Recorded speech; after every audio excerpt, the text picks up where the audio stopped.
This is Sunset Seat. I'm not actually going to stay here and watch the sunset though. Still a bit high. There's Cable Beach, sand dunes. I'm going to go further along that way, find a spot there.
have to get in the back.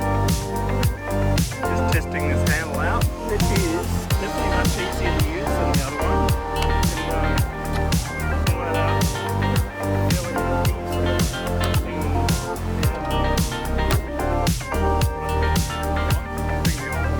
Really, really tight and hard to work. That's the bonus. Alright, let's go. This is my first view of Cable Beach. Broome. I feel like I made it to the other side of the country.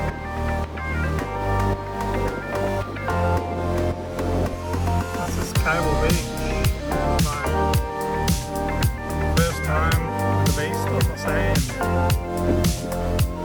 There's so many people out here. Just taking it slow, following this on the turn. Driving on here for 5 minutes already.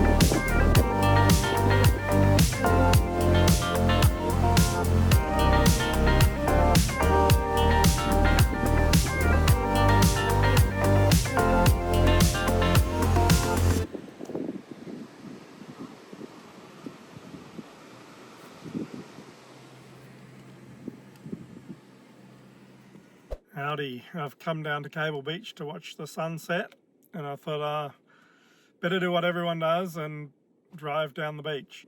I've driven I guess a couple of kilometres at least, so I won't get to see the camels walking along the beach because I'm too far down, but there's still people parked further along.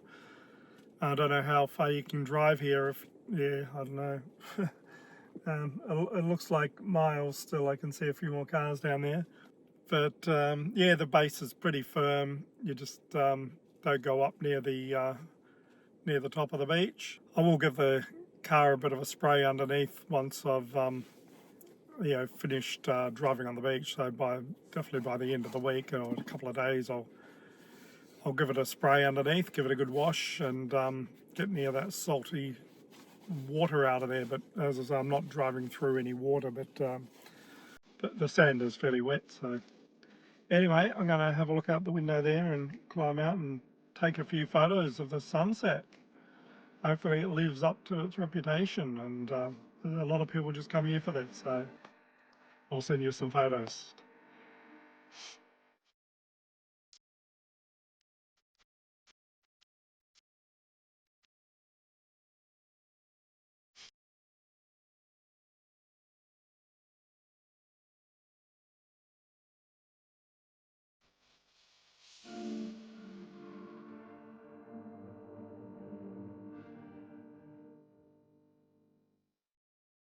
So Broome is known to be expensive for everything, accommodation included.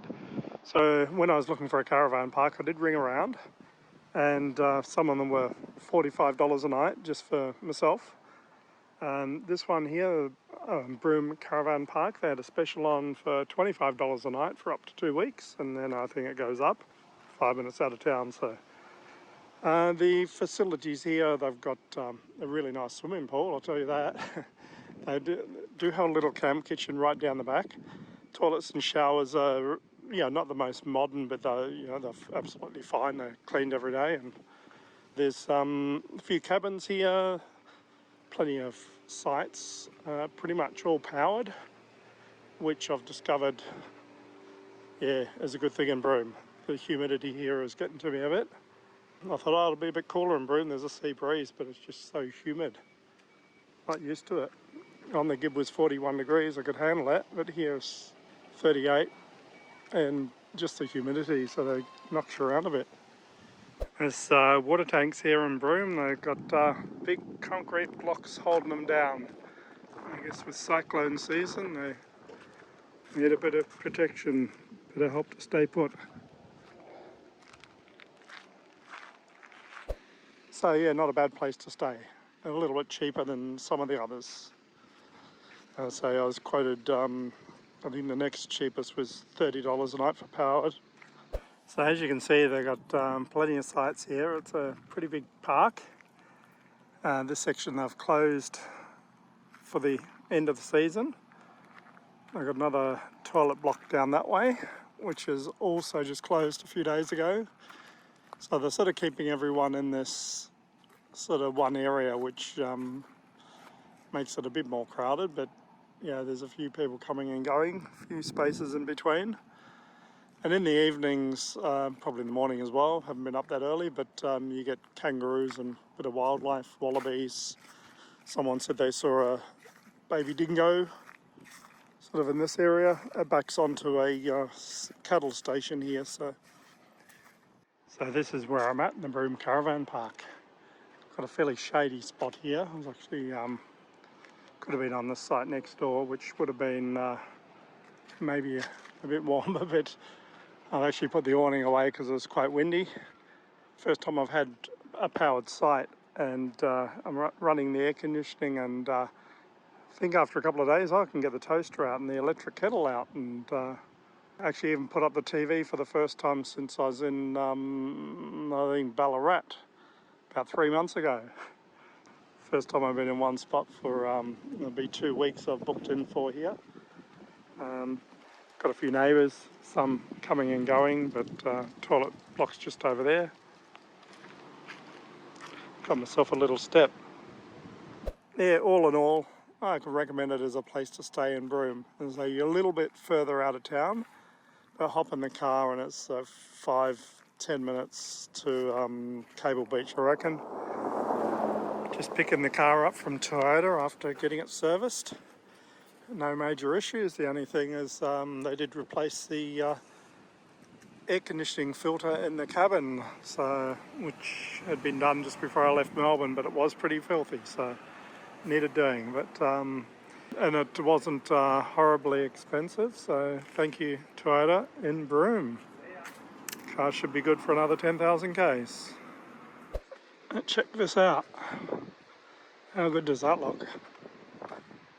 The white sand, the red dirt there, and the turquoise water. How good does that look? This is Redell Beach in Broome. No one else here. And I might go down there and see if I can see some dinosaur footprints. There's not a lot of places you can get down to this beach. There appears to be just a little gap here. I'm going to be covered in red dirt, I guess, but it's, looks like the only way to get down.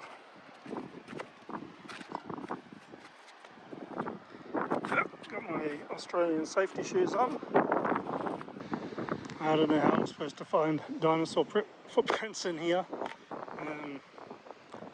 It's just very much eroded. I wouldn't imagine how they would survive millions of years in this sort of environment. Just, maybe I'm looking in the wrong place, or yeah, I'm just not looking for the right things. We need a guide to show us where they are. There's a lot of erosion here. Probably some of these spots I've been walking over. There's not much underneath holding them up.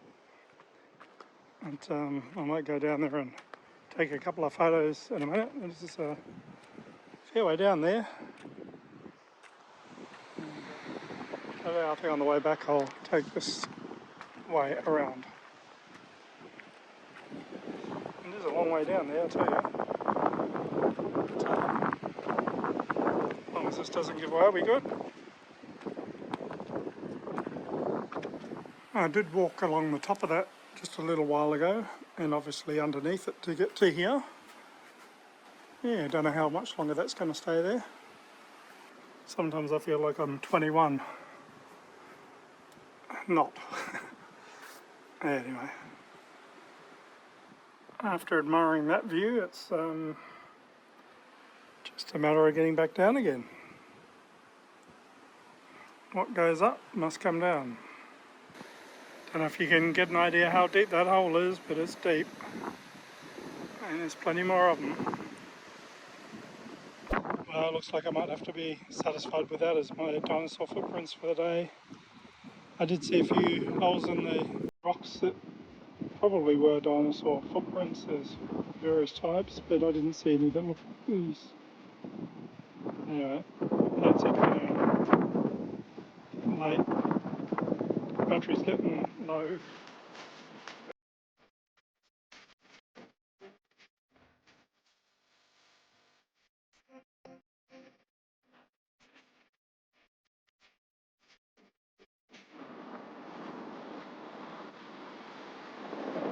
You can park on the first part of the beach at this one, and yeah, there's a sign up on the top of the beach. You can't park past there, like this car's parked a bit far down.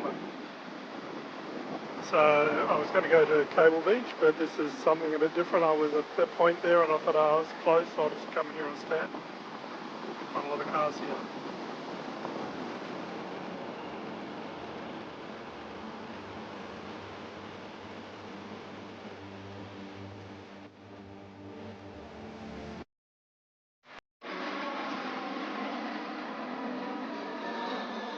It's Cable Beach during the daytime. Tide's going up. Not too many people here.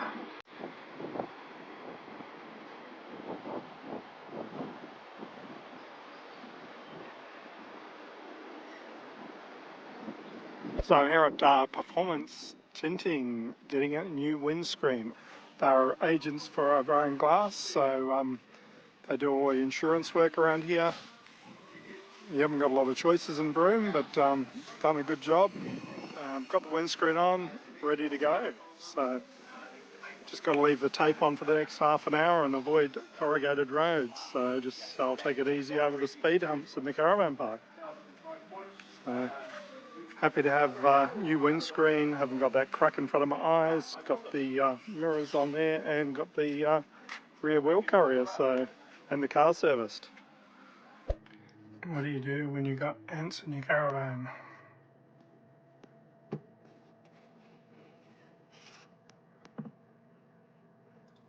I got rid of them out of my food cupboard, but getting into this one.